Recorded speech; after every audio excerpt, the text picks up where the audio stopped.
What is up, ladies and gentlemen from YouTube? This is Grant from One Fair Review. Now today I got to take a special look at the extended cut of Suicide Squad. Just earlier today, actually. And yeah, I don't really know why they advertise this that much. Now I will mention this right now, there is not going to be any spoilers in this review like the first one. If you guys want to check out my initial thoughts of Suicide Squad, go check it out. I thought it was a great movie. However, I'm talking about the extended cut. So I was kind of excited for this for a couple of reasons. I wanted to see more footage of the Joker and Harley Quinn, which is what they promised. And there was going to be some deleted scenes that were not in the original movie. So, yeah, it was disappointing to say the least. It was kind of disappointing.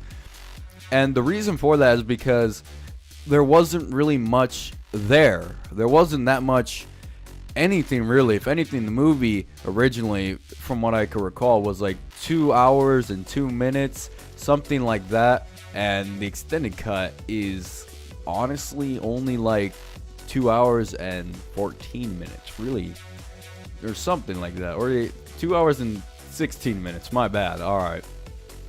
So it does have some new scenes, but for the most part it's still the exact same movie. So I'm gonna say this right away: if you guys did not like the original Suicide Squad, this is not gonna change your mind.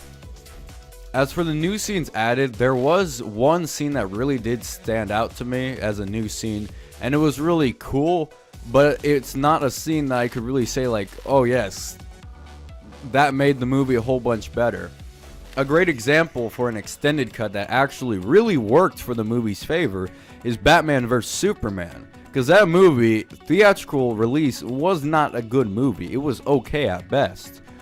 However, the extended cut surpassed and actually made it a good movie. It had added scenes that were cut out that needed to be there, more Clark Kent stuff, more mystery between Lex Luthor. His actual plan is shown, more Batman, more conversations that made sense, and I feel like that was very important to the movie.